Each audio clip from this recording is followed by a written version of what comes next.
Rajya Sabha TV का ये बेहद ख़ास प्रोग्राम है गुफ्तगू, और गुफ्तगू में आज हमारे साथ हैं मशहूर गीतकार योगेश।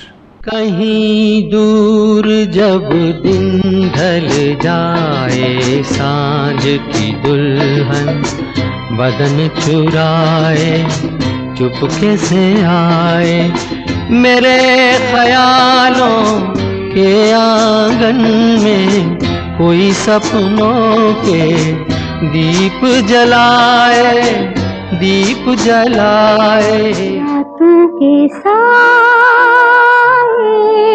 घने जब बोझ दिल पर बने, ना तो जले बाती ना हो कोई साथी, ना तो जले बाती ना हो कोई साथी, फिर भी ना डर अगर बुझे दिए तो है तेरे लिए। कभी मुस्कुरा कर दबे पाँव आकर, दुख मुझे छू ले, न कर मुझसे गम मेरे, दिल लगी ये दिल लगी बड़ी सूनी सूनी है जिंदगी, ये जिंदगी बड़ी सूनी सूनी है। जाने माने गीतकार योगेश आज 70 साल के हैं। आधी सदी पहले जब वो मुंबई पहुंचे तो उनके सामने थी नाकामियों की अंतहीन राहें, वो राहें जिन पर उन्हें हर खटखटाया जाने वाला दर बंद मिला। आखिर वो मुंबई पहुंचे क्यों? मेरा जन्म लखनऊ में हुआ। 60 के दशक में लखनऊ डीएवी कॉलेज से इंटर करने के बाद जब मैंने यूनिवर्सिटी में दाखिला लिया, उन्हीं दिनों पिताजी का देहांत हो गया। पिताजी घर में अकेले कमाने वाले थे और मां बहन की जिम्मेदारी मेरे ऊपर आ पड़ी थी। पढ़ाई के साथ साथ मैंने शॉर्ट हैंड और टाइपिंग भी सीखी थी, जिसे उन दिनों एक्स्ट्रा क्वालिफिकेशन माना जाता था। तो इन सब के साथ मैं नौकरी की तलाश में निकला, मगर दुर्भाग्य या अनुभव की कमी कहिए, मैं कामयाब न हुआ। अचानक योगेश को अपने फुफेरे भाई विजेंद्र गौड़ की याद आई, जो तब मुंबई में थे और फिल्मी दुनिया में नामी लेखक और गीतकार थे। परिणीता, हावड़ा ब्रिज और कटी पतंग फिल्में उनकी ही लिखी हुई हैं। योगेश ने सोचा कि मुंबई चलकर उनसे कुछ रोजगार की मदद ली जाए। अपने दोस्त सत्यप्रकाश तिवारी उर्फ सत्तू से जब ये बात योगेश ने कही तो वो भी साथ चलने को तैयार हो गया। सत्तू ने अपनी ऐशो आराम की जिंदगी एक पल में छोड़ दी। जब वो मुंबई पहुंचे तो चरनी रोड पर स्टेशन के पास एक मंदिर में सामान रखकर सगी बुआ के बेटे इन्हीं विजेंद्र गौड़ से मिलने पहुंचे, लेकिन भाई ने उनकी कोई मदद नहीं की।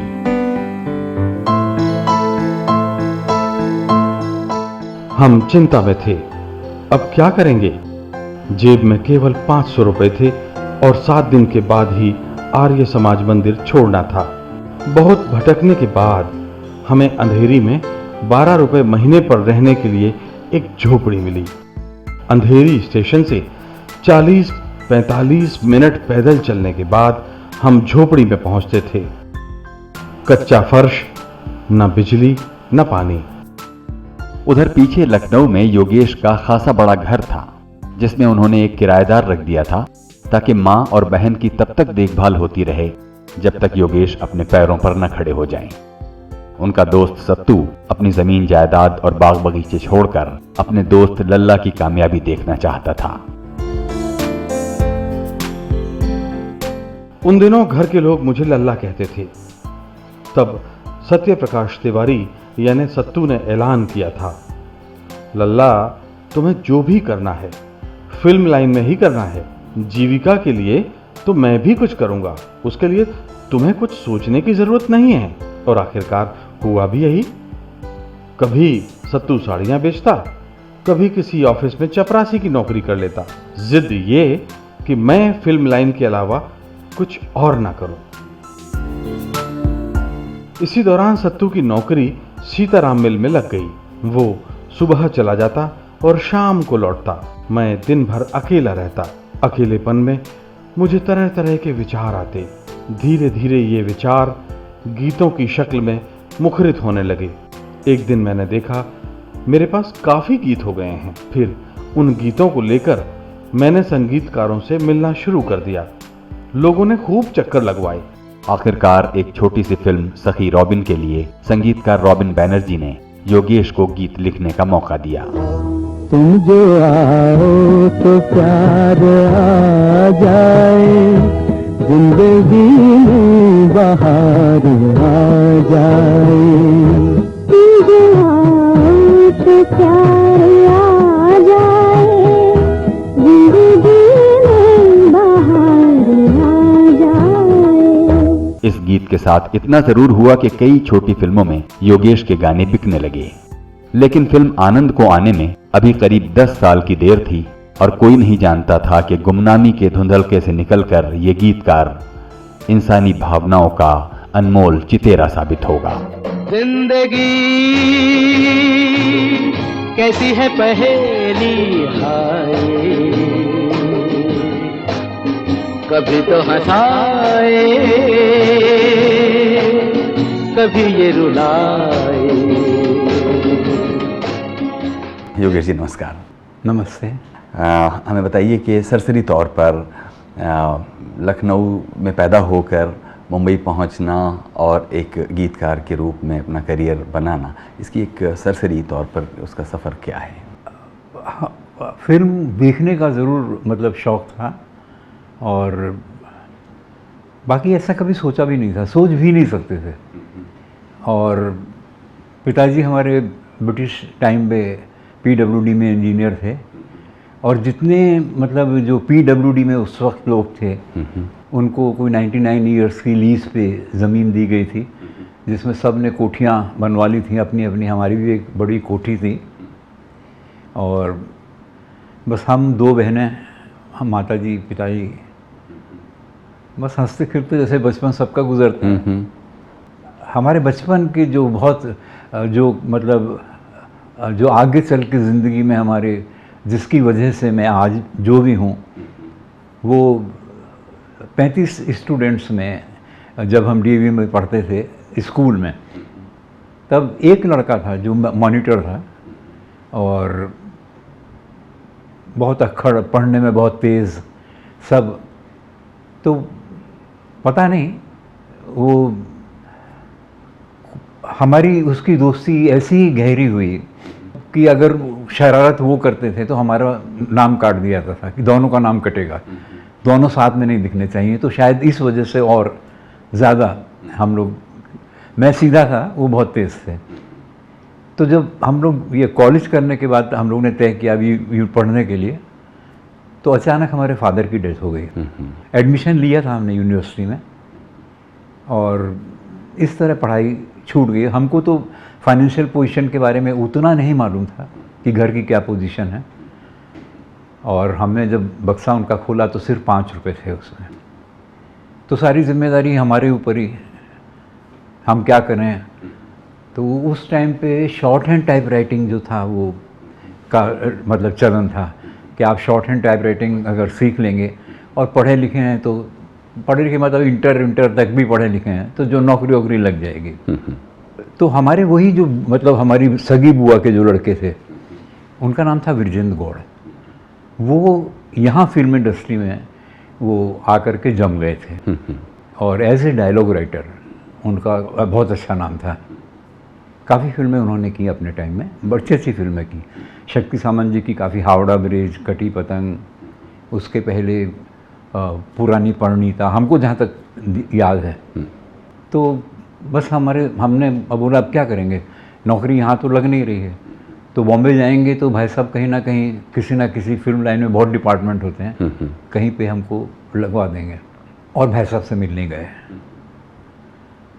तो जो हमारे साथ रहे, बचपन में हमारे यहाँ भी रहे, वो उन्होंने कुछ रिस्पॉन्स नहीं दिया, कुछ देख के खुशी भी नहीं हुई। कैसे आ गए तुम? तो हाँ, मामा जी का सुना, बड़ा दुख हुआ, ये सब बातें की। और क्या करना है क्या नहीं? मैंने बोला भाई साहब कहीं काम आम इतना सब आसानी से थोड़ी मिलता है, जो भी है ये है, आते रहना तुम। देखो, ये भी नहीं पूछा कहाँ ठहरे हैं, क्या है नहीं। तब हमारे दोस्त को जो है वो ये बात बहुत खल गई उसको। और हम जाके करते भी क्या, मतलब लखनऊ में कोई काम तो था नहीं। और इस तरह हम यहाँ पर बॉम्बे में रुके। मगर रुकने के बाद फिर हम जगह देखने के लिए निकले कि हम कहाँ रहेंगे। हम लोग 500 रुपये थे खाली, और घूमते घूमते घूमते घूमते चरनी रोड, ग्रैंड रोड, ऐसे हर स्टेशन।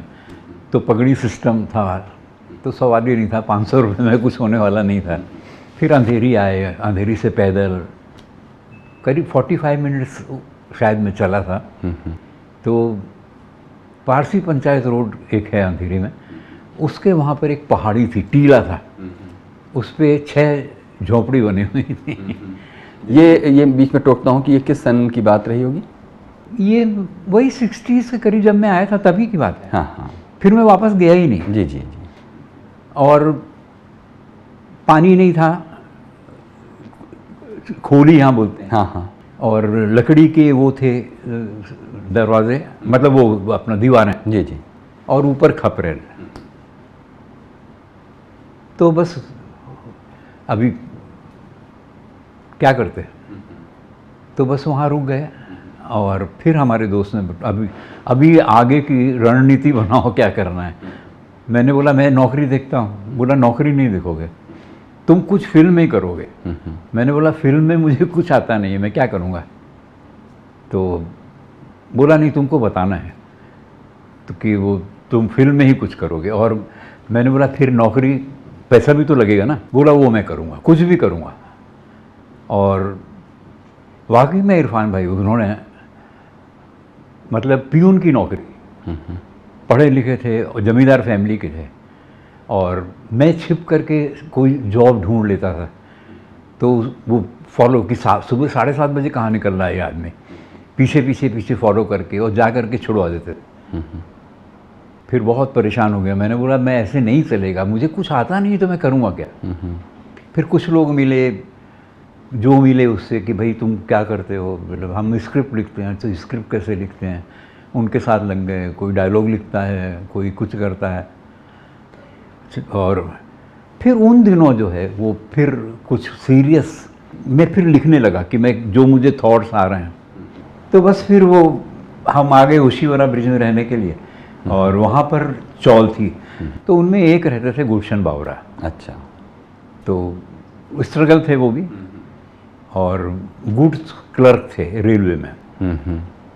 कोशिश कर रहे थे। उन्होंने भी कोई अभी तक नहीं लिखा। हाँ हाँ।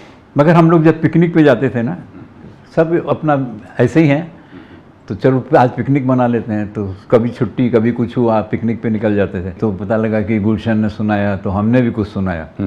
फिर हमने अपने दोस्त को बताया। हमने बोला ऐसा ऐसा हमने लिखा है। तो वो तू तो अच्छा लिखता है, इसको डेवलप करो, और सब प्रोड्यूसरों से मिलना शुरू करो। फिर एक देवानंद जी के यहाँ काम करते थे, आर्टिस्ट थे, कैरेक्टर आर्टिस्ट, भगवान सिन्हा।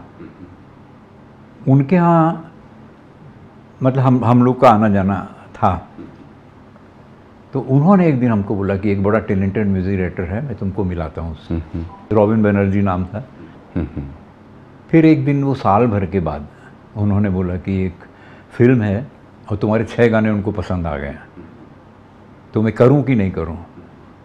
मैंने बोला आप कंपोज़र हैं, आपका जैसा आपका मन करे, मैं क्या बोलूँगा, मतलब कोई गड़बड़ है क्या करने में। बोला नहीं, वो पिक्चर ऐसे ही है, पिक्चर का नाम है सखी रॉबिन। हमने बोला आप देख लीजिए, तुमने 6 गाने तो तुम्हारे पसंद हैं उनको। बोला कर लेते हैं। मैं ठीक है। तुम जो आओ तो प्यार आ जाए, जिंदगी में बहार आ जाए। तुम जो आओ तो प्यार आ जाए, जिंदगी में बहार आ जाए। अभी वक्त है एक छोटे से ब्रेक का। ब्रेक के बाद हाजिर होते हैं और बातें जारी रखते हैं जाने माने गीतकार योगेश के साथ। कल हमको रिकॉर्डिंग करनी है या कल गाना देना है फाइनल, तो हम भगवान से प्रार्थना करते हुए बस में बैठते थे पेडर रोड से अंधेरी तक कि कोई और गाना लाउड स्पीकर में हमको सुनाई ना पड़े। अच्छा। पॉपुलर गाना। हाँ हाँ हाँ। ये ट्यून निकल जाएगी। ओहो।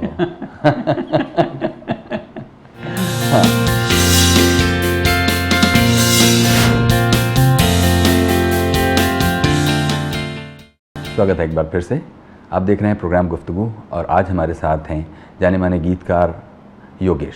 योगेश जी बताइए कि तुम जो आओ तो प्यार आ जाए, ज़िंदगी में बहार आ जाए, ये जो लाइन थी एक ऐसे आदमी के लिए जिसने पीछे कुछ पोएट्री का कोई कारोबार नहीं किया था और कह सकते हैं कि पेट पालने के लिए 4 लाइनें लिख रहा था, इस पर किस चीज़ का असर रहा होगा, इस बात पर, इन लाइनों पर? गीत ऐसा, एक तो मैंने सोचा नहीं ऐसा क्यों हुआ, और दूसरा मुझे क्या लगा, मतलब मेरे एक वो जो मैंने उसके बाद जो फिलॉसफी ज़िंदगी में बनाई, और मेरे मित्रों को भी वही कहता हूँ कि शायद डेस्टिनी, अभी 35 स्टूडेंट में एक स्टूडेंट अगर मेरे इतना मतलब मेरे बारे में सोचता है कि मतलब इम्पॉसिबल मुझे लगता है। मेरे आनंद की वो कहीं दूर जब दिन ढल जाए, उसमें वो लाइन है, कहीं तो ये दिल कभी मिल नहीं पाते, कहीं से निकल आए जन्मों के नाते। तो ये लाइन वहाँ से है जैसे। अच्छा अच्छा, जी हाँ हाँ, ये तो समझ में आती है, ये समझ में आती है। और ये फिर मुझे क्या लगता है कि शायद ईश्वर, मेरा एक फिलॉसफी है कि अंधे आदमी का एक्सीडेंट नहीं होता है। ये मैंने ज़िंदगी में इसी को लेकर के मैं चल रहा हूँ। मैंने कभी होशियारी नहीं की, वो कर भी नहीं सकता हूँ क्योंकि मुझे ज़रूरत नहीं पड़ी। कोशिश की है और बड़ी ईमानदार कोशिश की है। तो ये शायद वो सोचा होगा उन्होंने कि ये तो कुछ नहीं कर सकता है, इसका पेट तो पालना है, इसके आगे और बहुत से लोग जुड़ने वाले हैं, तो इसको कुछ ऐसा दे दो कि जिससे इसका काम चलता रहे।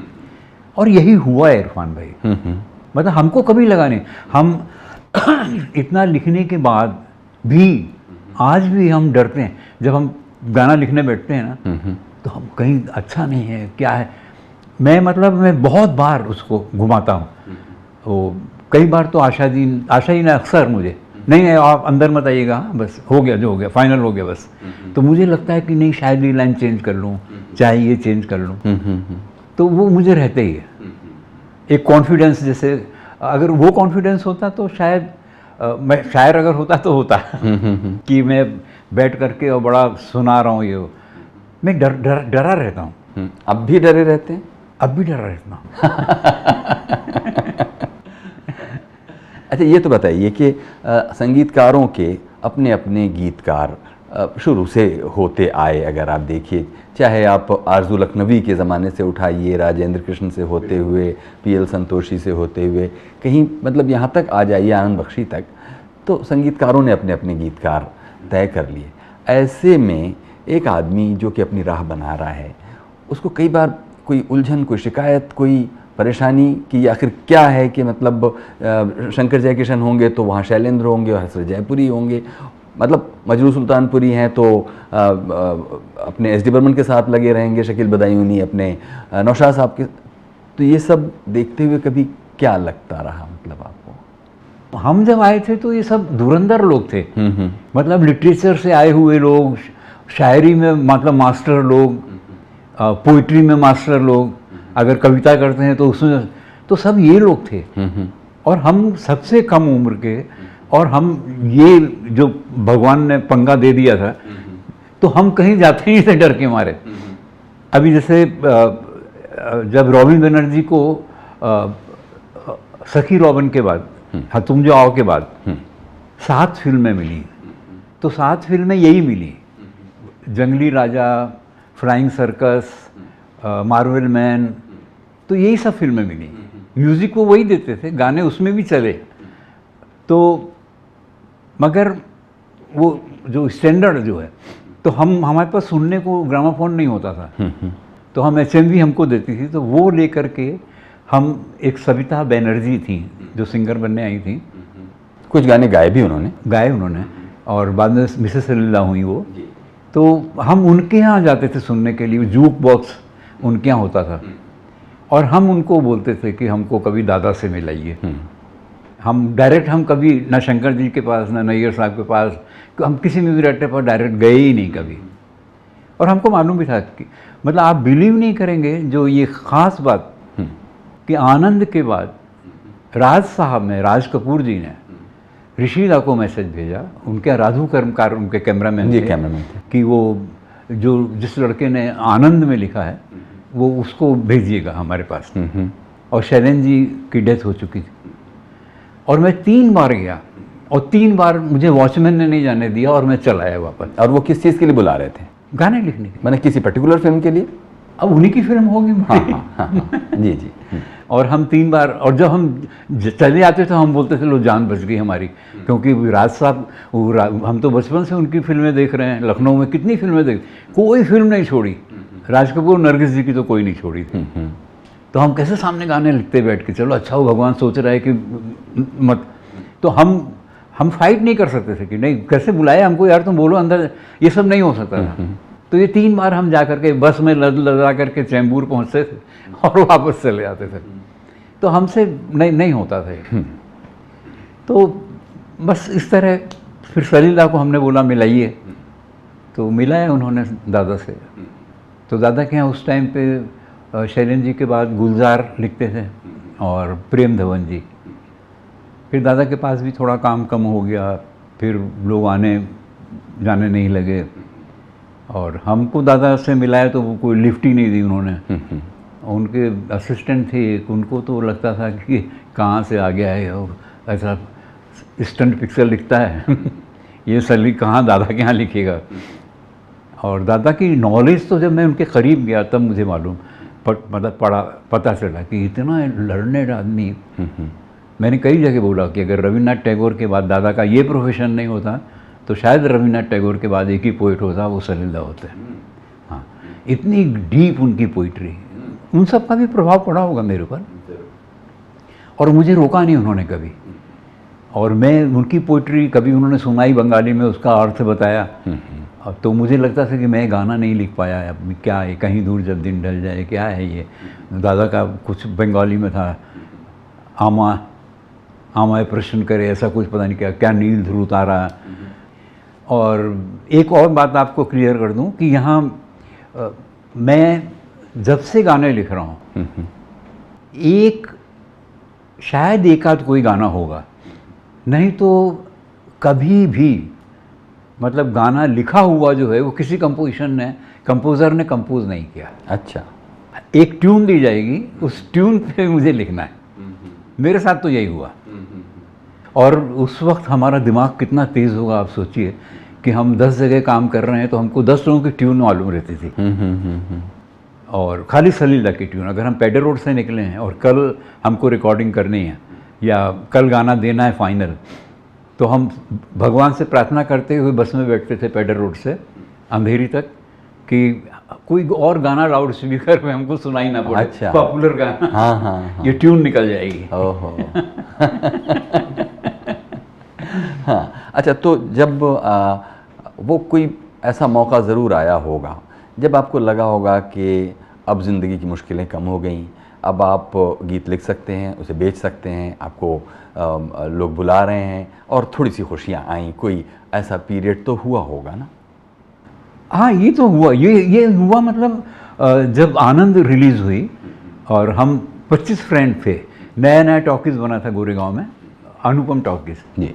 हम लोग पिक्चर देखने के लिए गए, तो जैसे ही वो शुरू हुआ मैंने तेरे लिए गुलजार जी का, और इतने में पता लगा कि इधर उधर से पब्लिक उठ के जा रही है बाहर। पता नहीं क्यों जा रही है, समझ में नहीं आया। चलो हमारा क्या है, गुलजार का गाना है ना। जिंदगी कैसी है पहेली हाय, कभी तो हंसाए। जैसे ही पिक्चर खत्म हुई तो सब दोस्तों ने पूछा योगेश का नाम तो नहीं आया। दूसरे तुमने देखा? बोला नहीं नहीं नहीं। तीसरे ने बोला नहीं हम तो भांग खाए हुए थे ना, होली का दिन था। अरे यार फिर हमको कुछ एक हफ्ते बाद फिल्म डिवीज़न में मैं गया हुआ था तो ऋषिदा मिल गया। योगेश तू गुस्सा मत करना, हाँ गुस्सा मत। मैं क्या हो गया दादा? बोला वो तेरा टाइटल और तेरा और गुलजार का लिरिक्स का टाइटल जो था वो लगाने भूल गया।